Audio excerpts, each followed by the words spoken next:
The email arrived at 4:17 p.m. on a Friday, which is the corporate coward's favorite time slot. It allows the sender to scurry out to their Tesla and hit the 405 freeway before the recipient has time to process the rage. Subject: compensation review/Q3 adjustment. I didn't open it immediately. I let it sit there, bold and unread, pulsing like a migraine in the center of my Outlook monitor. I took a sip of my lukewarm green tea. I looked around the open plan office of Zephyr Stream, a mid-sized SAW disruptor in Silicon Valley that smelled perpetually of roasted coffee beans and desperation. To my left, the sales team was playing frantic ping-pong, high-fiving over a deal I knew for a fact they had structured incorrectly. To my right, the marketing interns were filming a TikTok dance about hustle culture. I am Mara. I am 42 years old. I am the senior contracts and IP analyst. That means I'm the person who reads the 400-page documents that the bros in sales sign without looking. I'm the one who makes sure we don't accidentally sell the rights to our source code to a shell company in the Caymans.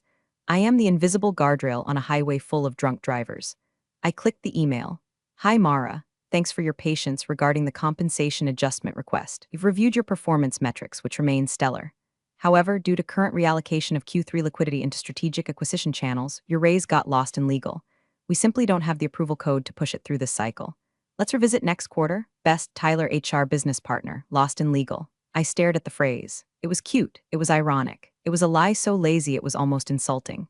I am legal, or at least, I am the backbone of it. The general counsel, a man named Greg who spends 80% of his time golfing and the other 20% asking me how to convert PDFs to Word, wouldn't know a budget approval code if it bit him on his Callaway polo. This was the third year in a row. 3 years ago, it was pandemic uncertainty. 2 years ago, it was market volatility. Now, it was lost in legal. Meanwhile, I knew for a fact that Tyler in HR had just approved a $15,000 retention bonus for a junior developer who had broken the build server twice last month. I knew this because I processed the NDA paperwork for the bonuses. Quick side note, if you're listening this and you've ever been told your raise is in the pipeline while watching the CEO buy a new boat, do me a favor and hit subscribe and maybe upvote this story. It fuels our soul and helps us afford the good wine we're going to need to get through this retelling. Thanks. I didn't scream. I didn't type a furious reply in all caps. I didn't go to the break room and steal the good creamer. I am a professional. I simply took off my glasses, cleaned them with a microfiber cloth, and felt a very specific, cold switch flip in the back of my brain. It wasn't sadness. It wasn't even anger, really. It was clarity. I thought I was furniture. A sturdy, reliable, ergonomic chair that you sit on and forget. They assumed that because I was quiet, because I didn't play ping pong, because I didn't wear Patagonia vests and shout, "Let's go," when I closed a ticket that I had no leverage. They were wrong. I looked at the sales team again. They were celebrating the Vanguard account. It was the crown jewel. An $80 million joint venture with a massive defense logistics firm was the deal that was going to make Zephyr Stream a unicorn. It was the deal that paid for the CEO's new glass-walled office. It was also a deal that I had written, not the glossy pitch deck, not the handshake. I wrote the contract, the Master Service Agreement, MSA, the IP indemnity schedule, the 60-page addendum on royalty structures. I remembered that addendum vividly. I wrote it 3 years ago, late at night, when the company was desperate and cash poor. It needed Vanguard to sign, but we couldn't offer them the upfront equity they wanted. So I had crafted a performance-based royalty trigger. It was complex. It was buried in legalese that made your eyes bleed if you didn't know what you were looking for. I stood up. My knees popped slightly, a reminder that I wasn't 25 anymore. I walked past the ping-pong table. "Hey Mara, smile," one of the account executives yelled, banking a shot off the wall. "It's Friday." I gave him a thin, tight smile. "Have a great weekend, Braden." I walked to the secure file room. Most things were digital now, but the original Vanguard contract with the wet signatures was kept in the fireproof safe. I had the code. Of course I had the code. I was the only one who ever went in there. The room smelled of ozone and dust. I spun the dial on the heavy steel cabinet. Click, click, clack. I pulled out the binder. It was 3 inches thick, navy blue, labeled Vanguard Licensing Agreement Executed Copy. I opened it to page 42, Clause 14C. I ran my finger over the text. The font was Times New Roman, size 10, small, unassuming, deadly. In the event that the licensor, Zephyr Stream, achieves 3 consecutive quarters of 99.99% uptime while processing in excess of 5 terabytes of client data, the milestones, licensor acknowledges that intellectual property rights for the core algorithm shall shift to a shared royalty model, entitling the original IP architect to a retroactive commission of 0.5% of gross contract value, unless a waiver is signed by said architect. I checked the signature page. Signed by the CEO of Vanguard, signed by our CEO, and on the bottom line, IP architect/drafting analyst. Signed, Mara L. Reyes. I closed the binder. The silence in the file room was heavy, but it wasn't empty. It was full of potential energy.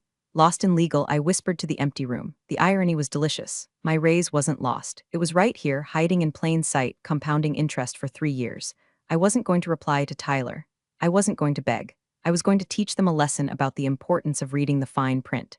I slipped the binder into my tote bag. Technically, taking original documents is a violation of company policy. But then again, so is wage theft. And I had a feeling that by Monday morning, company policy wasn't going to matter much anymore.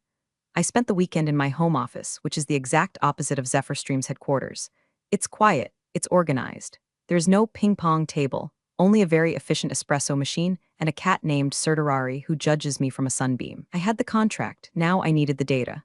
Clause 14C was a dormant trigger. It relied on performance metrics. If the company sucked, the clause meant nothing.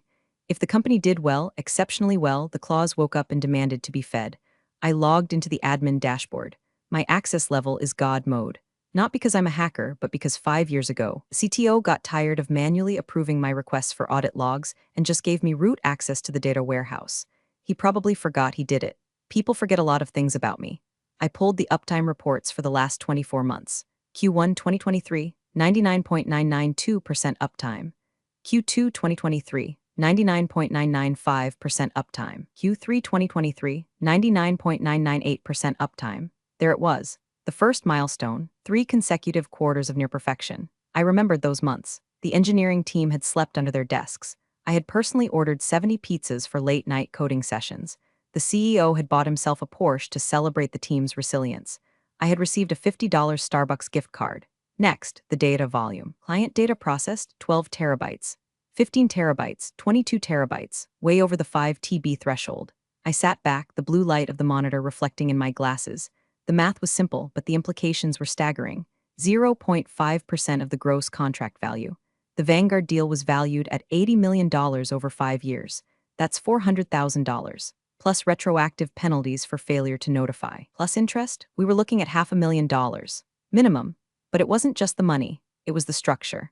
I had written Clause 14C as a poison pill to protect the company from a hostile takeover back when we were a startup. It was designed to make the IP expensive if someone tried to steal it. But in their arrogance, the current executive team, most of whom were hired after I wrote the contract, had never bothered to reread the legacy agreements. They treated the Vanguard deal like a cash cow, milking it dry, oblivious to the fact that the fence around the pasture was electrified. I printed every log. I printed the quarterly reports where the CEO bragged about these exact numbers to the board. I printed the email from the CTO confirming flawless execution of Vanguard protocols. I was building a fortress of paper. Sunday night, I sat on my patio with a glass of Cabernet. I watched the California sunset bleed purple and orange over the hills. I thought about Tyler in HR. I thought about his lost in legal email. He had tried to save the company maybe $10,000 a year by denying my raise. In doing so, he had forced me to audit my own worth. I took out my phone. I didn't call a lawyer, not yet. I called the one person who would appreciate the irony of this situation as much as I did. I called the enemy. Well, enemy is a strong word. In the world of high-stakes contracts, opposing counsel isn't your enemy, they are your sparring partner. If you're good, there's a mutual respect. I dialed the number for Robert Vance. He was the general counsel for Vanguard, a shark in a bespoke suit, a man who had negotiated treaties for defense contractors. He scared the living daylights out of our CEO. He answered on the second ring. Mara, his voice was gravel and expensive scotch. Sunday, either the servers are down or you're quitting. Neither, Robert, I said, swirling my wine. I'm doing some housekeeping. I was reviewing the MSA we executed 3 years ago, specifically the royalty addendum. There was a pause on the line, a long, heavy silence. I could hear him shifting in his leather chair. Clause 14C, he asked. He knew, of course he knew. He was a good lawyer. He had probably flagged it years ago, laughed at how dangerous it was for us, and signed it because it didn't hurt Vanguard. In fact, if we defaulted on paying the IP architect, me, it technically put Zephyr Stream in breach of the vendor compliance standards. Clause 14C, I confirmed. It seems my company has overlooked the notification requirements. The milestones were met 18 months ago and they haven't paid you, Robert asked. His voice dropped an octave. It wasn't pity. It was predatory interest, not a dime. In fact, it just denied my cost of living adjustment. Robert laughed. It was a dry, sharp sound. Mara, that is extremely negligent of them. If they are in breach of the payment terms to the IP architect, that compromises the indemnity shield for the entire software suite. Technically, Zephyr Stream is operating our systems without a valid license right now. Technically, I agreed. I thought you might want to know, before I file anything. I appreciate the heads up, Robert said. Lunch tomorrow? The place on 3rd with the terrible lighting? See you at noon, Robert. I hung up. My hand wasn't shaking. I felt a sense of calm that I hadn't felt in years. I wasn't just an employee anymore. I was a liability. And come Monday, I was going to be the most expensive problem they had ever ignored. The restaurant was called El Amber. It was dark, expensive, and served steaks the size of hubcaps. It was the kind of place where deals were made in whispers, and the waiters knew to never interrupt a silence. Robert was already there, a martini sitting untouched in front of him. He looked like a silver-haired wolf in a Brioni suit. He didn't stand up when I arrived, he just nodded at the empty chair. Mara, you look like someone who knows where the bodies are buried. I dug the graves, Robert. Of course I know where they are. I sat down and placed my napkin on my lap. Sparkling water, please, I told the waiter who materialized out of the gloom. Robert cut to the chase before the water even arrived. I had my team review the contract this morning. You're right. Clause 14C is ironclad. It's actually brilliant. Who let you put that in there? The old CEO. He was desperate to close the deal. He told me to add whatever safeguards necessary to protect the IP value. He thought it protected the company from you. He didn't realize it protected the IP creator from the company. Robert smirked. And the current regime? Greg, the golf pro masquerading as a general counsel? Greg thinks force majeure is a French dessert. Robert chuckled, but his eyes were cold. He tapped a manicured finger on the table. Here's the situation from my side, Mara. Vanguard pays Zephyr Stream $20 million a year. We rely on your software. If Zephyr Stream is in breach of its own internal IP compensation protocols, that creates a liability chain. If you sue them and win an injunction, you could theoretically freeze the code.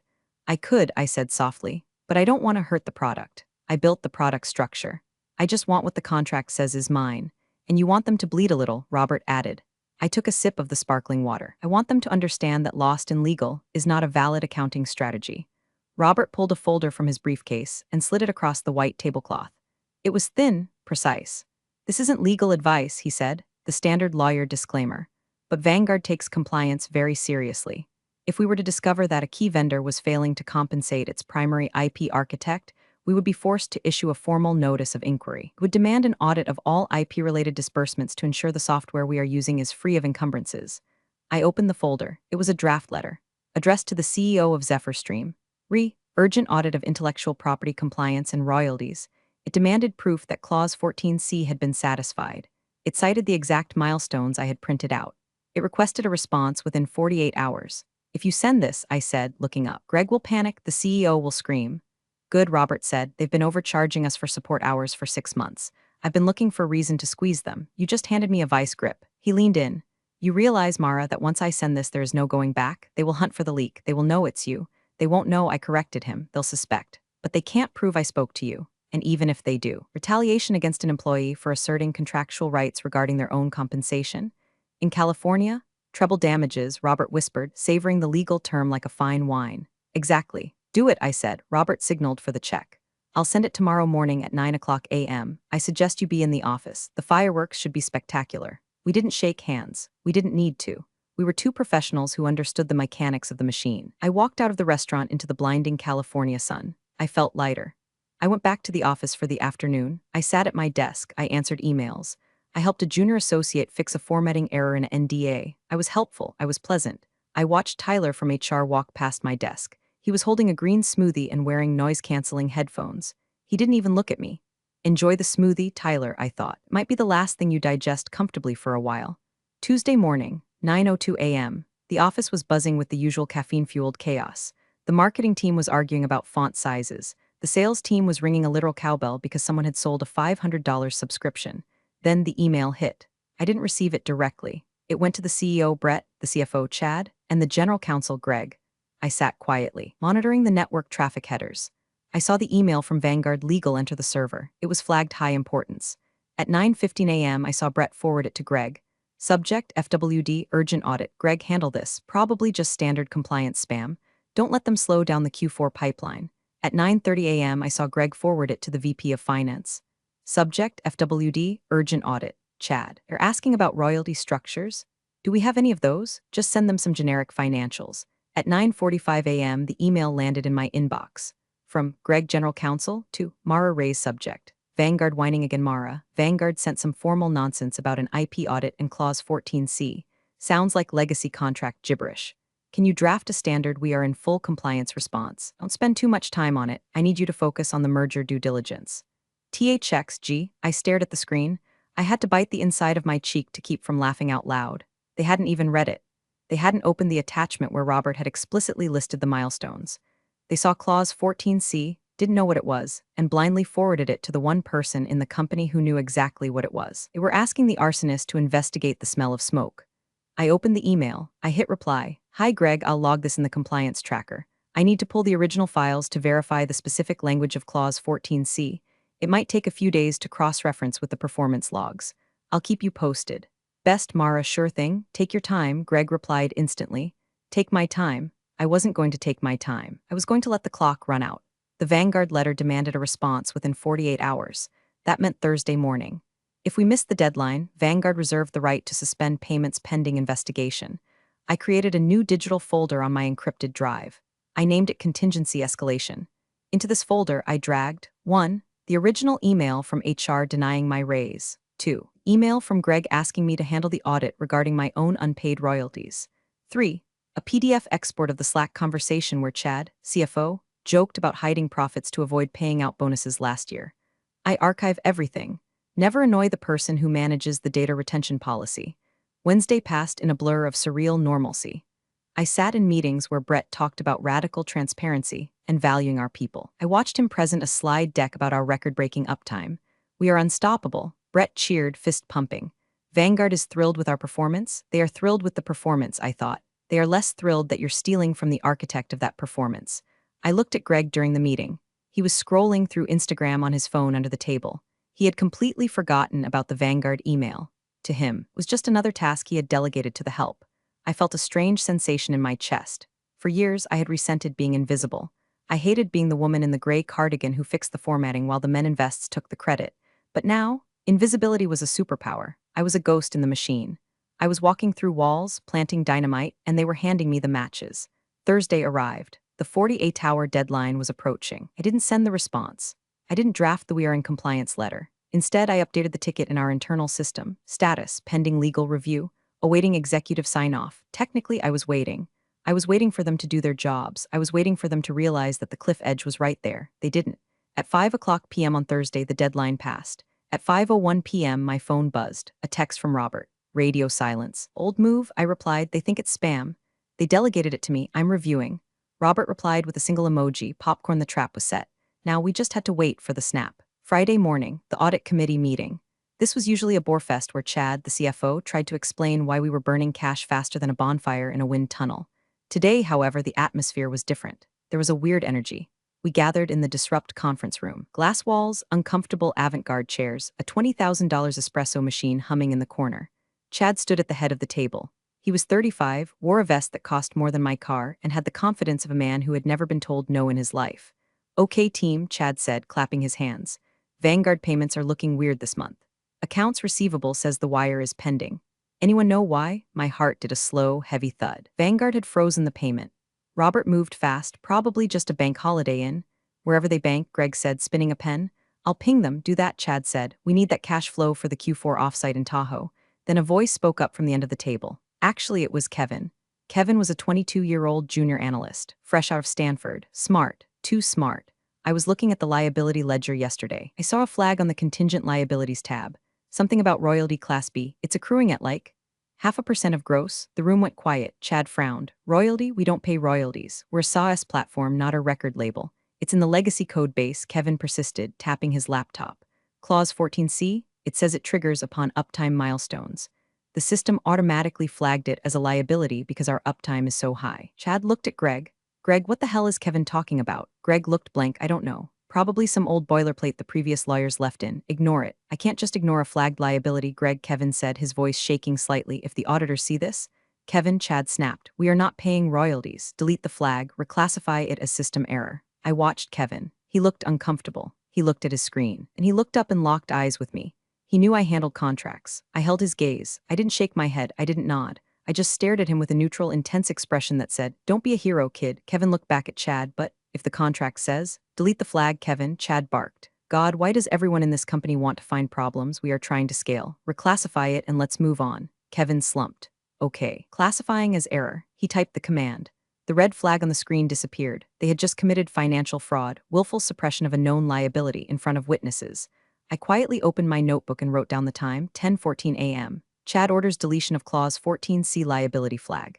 Kevin complies under duress. Mara, Chad turned to me suddenly. You track the IP stuff. We don't owe anyone royalties, right? This was the moment. I could lie and protect myself for now, but implicate myself later. Or I could tell the truth in a way they wouldn't hear.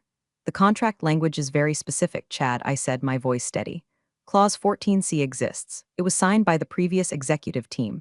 Whether or not you choose to acknowledge the liability is an accounting decision, not a contractual one. See, Chad said, turning back to the room. It's legacy junk. An accounting decision. And I've decided it's zero. Moving on, he heard what he wanted to hear. He heard you can decide. He didn't hear you are breaking the law. I looked down at my notebook. My hand was trembling slightly now, not from fear, from adrenaline. After the meeting, I received a Slack message from Kevin. Kevin, hey Mara, that clause? It had your initials on the draft log. You wrote it, didn't you? I hesitated. Kevin was a good kid. I didn't want him to go down with the ship. Mara, Kevin, if I were you, I would send an email to Chad confirming his instruction to delete that flag. BCC your personal email, just for your records. Kevin, is it that bad? Mara, do it now. I saw the Kevin is typing, bubble for a long time, then it stopped. 10 minutes later, I got a BCC on an email from Kevin to Chad. Subject, confirmation of instruction to reclassify royalty flag. Chad, per our meeting. I have removed the liability flag as instructed. Smart kid. He just bought himself a life raft. As for Chad and Greg, they had just drilled a hole in the hull of the Titanic to let the water out. The weekend felt like holding your breath underwater. Vanguard had frozen the payment on Friday afternoon. Usually this would trigger alarms immediately. But Chad, in his infinite wisdom, had left early for a networking retreat in Napa. The accounts receivable team saw the error, emailed Chad, got his out-of-office auto-reply, and decided it was a problem for Monday. Perfect storm. I spent Saturday morning with my personal attorney, a sharp, terrifying woman named Alina who operated out of a strip mall office next to a Thai massage parlor. Don't let the location fool you. Alina ate corporate lawyers for breakfast. I laid it all out, the binder, the emails, the lost in legal rejection, timeline of the ignored Vanguard notices, the notes from the finance meeting where Chad ordered the fraud. Alina read through everything, her face unmoving. She flipped through the pages with a rhythmic snap, snap, snap. Finally, she looked up over her glasses. They are incredibly stupid, she said. They're arrogant, I corrected. They think rules are for other people. Well, Alina smiled, revealing very white, very sharp teeth. Rules are about to become very expensive for them. Here is the strategy. Vanguard sues for breach. Zephyr Stream will panic. They will try to fire you for negligence in not warning them. That's when we drop the whistleblower suit. Retaliation, wage theft, and since they ordered the deletion of the financial flag, Sarbanes-Oxley violations. I don't want to destroy the company, Alina, I said. I just want my royalties, and I want them to admit they were wrong. Mara, she said gently, you don't get one without the other. You're a cancer, you have to cut it out. She drafted a letter of representation. To Zephyr Stream Legal Department. Rights and claims of Mara L. Raise regarding intellectual property royalties. Do not send this yet, Alina instructed. Wait until Vanguard drops the hammer. Then, 10 minutes later, you send this to HR. It freezes them. They can't fire you while you have an active legal claim regarding the very issue they are being sued over. Makes you untouchable. I went home. I cleaned my apartment. I scrubbed the grout in the shower. I needed to do something with my hands. Sunday night, I couldn't sleep. I sat in my living room, staring at the dark screen of my TV. I thought about the last 5 years, the late nights, the weekends I worked for free because we're a family, the time I missed my niece's baptism because the server crashed and I had to review the emergency vendor contracts. I had given them everything and they couldn't even give me a cost of living raise. Your raise got lost in legal, I whispered to the dark. It wasn't about the money anymore. It was about dignity. It was about the fact that they looked at me and saw nothing. Well, tomorrow they were going to look at me and see God. I opened my planner to Monday's date. I wrote a single word, subpoena. I laid out my outfit for the next day, a black blazer, sharp, severe. A funeral for your career suit. I checked my email one last time. Nothing from Chad, nothing from Greg. They were sleeping soundly, dreaming of bonuses in Tahoe. I turned off the light. Sleep tight, boys, I said. Winter is coming. Monday, 8:45 a.m., the all-hands meeting. This was a monthly ritual where Brett stood on a stage, yes, we had a stage in the break room, and told us how we were changing the world. The room was packed. People holding coffees. Looking tired. Brett was up there wearing a t-shirt that said disrupt under a $2,000 blazer. This quarter is looking incredible, Brett shouted into the microphone. Vanguard is expanding. We are looking at 20% growth trajectory. I stood in the back, leaning against the wall near the exit. I checked my watch. 8:52 a.m. The double doors at the back of the room opened. It wasn't a late employee. 2 men in dark suits walked in. They weren't wearing tech casual. They were wearing federal court formal. Behind them walked Robert Vance. The room quieted down. Ripples of confusion spread from the back to the front. Brett stopped talking mid-sentence. Can I help you, gentlemen? Brett asked, squinting against the stage lights. Robert walked straight to the stage. He didn't look at the crowd, he looked at Brett. Brett Sterling, Robert asked. His voice didn't need a microphone, it carried. Yeah, who are you? One of the men in suits stepped forward and handed Brett a thick stack of papers bound with a heavy clip. You are being served, the man said. Civil lawsuit for breach of contract, intellectual property theft, and willful noncompliance. Plaintiff, Vanguard Defense Logistics. The room went dead silent. You could hear the espresso machine hissing in the distance. What is this? Brett laughed nervously. Is this a prank, Chad? Greg? Greg pushed his way to the front. Robert, what the hell is this? We have a meeting scheduled for. We had a deadline, Robert cut him off. It expired Thursday. You failed to respond to a formal notice of audit. Per Clause 14C in Section 9 of the MSA, Vanguard is immediately terminating the service agreement for cause and seeking damages for unauthorized use of unlicensed IP. Terminating? Brett's face went the color of Elmer's glue. You can't terminate. That's an $80 million contract. It was an $80 million contract, Robert corrected. Now it is a lawsuit for $120 million, including treble damages for the fraud detected during our preliminary review. Fraud? Chad squeaked from the side of the stage. We have reason to believe you suppressed known liabilities regarding the IP architect's royalties, Robert said, his eyes scanning the room. He found me. I didn't wave. I didn't smile. I just adjusted my glasses. Robert looked back at Brett. Your license to use the software is revoked effective immediately. Unless, of course, you can prove you have settled the outstanding debts to the IP owner. Brett looked at the papers in his hand. He flipped them open. IP owner, we own the IP. Read page 42, Brett, Robert said coldly. Clause 14C, you don't own it until you pay the royalty, and you haven't paid. Greg grabbed the papers from Brett. He scanned the page. I saw the moment it hit him. I saw his hands start to shake. The paper rattled audibly. The raise, Greg whispered, the cost of living adjustment. He looked up. He looked at the back of the room. He looked at me. Every head in the room turned. 200 people followed Greg's gaze to where I was standing by the exit. I didn't shrink. I didn't look down. I walked forward. The crowd parted like the Red Sea. I walked right up to the stage. Mara? Brett asked, his voice trembling. What is going on? I think I said, my voice calm and clear, that my raise just got found illegal. I pulled an envelope from my blazer pocket. Alina's letter, representation and whistleblower protection. I handed it to Greg. I believe this belongs to you, I said. Then I turned to Robert. Shall we go to a conference room? It seems we have some negotiating to do. Robert smiled, a shark smelling blood in the water. After you, Miss Reyes. Walked out of the break room together. Behind us, the silence shattered into absolute chaos. 10 minutes later, we were in the boardroom. On one side, me and Robert. On the other side, Brett CEO, Chad CFO, and Greg GC. In the middle, the thick stack of lawsuit papers and a very heavy silence. Brett looked like he was going to vomit. Mara, look, we can fix this. We can. We can unlock that raise. Retroactive. 5%, 10%, I laughed. It was a genuine laugh. Brett, we are way past 10%. We are talking about Clause 14C. Do you know what that is? It's some bullshit loophole you hid in the contract. Chad yelled. He was sweating. It's sabotage. It's a standard protection clause, Robert interjected smoothly. One that your company signed, and your company triggered by hitting the milestones, and your company ignored when notified. We didn't know, Greg pleaded. Mara didn't tell us. I sent you an email on Tuesday, I said quietly. Subject, Vanguard whining again. You told me to handle it. You told me to prioritize the merger due diligence. You didn't read it, Greg. Greg opened his mouth, then closed it. He knew I had the email. He knew I had the logs. Here is the reality, Robert said, leaning forward. Zephyr Stream owes Miss Reyes approximately $450,000 in back royalties, plus interest. Furthermore, because you instructed your staff to delete the financial liability flag, yes, we know about that, you are looking at personal liability for the officers involved. Chad went pale.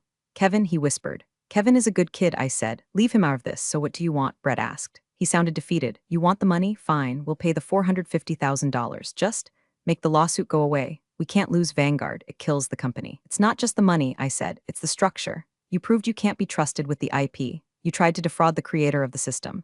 I slid a piece of paper across the table. It was a term sheet I had drafted with Alina over the weekend. 1. Immediate payment of all back royalties, $482,000 with interest. 2.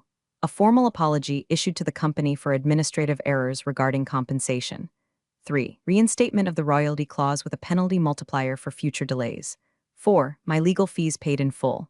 Brett looked at the paper. This is a lot of money, Mara. It's cheaper than losing an $80 million client, Robert pointed out. Vanguard will only agree to drop the breach of contract suit if Miss Reyes signs a waiver stating she has been satisfied. If she doesn't sign, we walk. Today. Brett looked at Chad.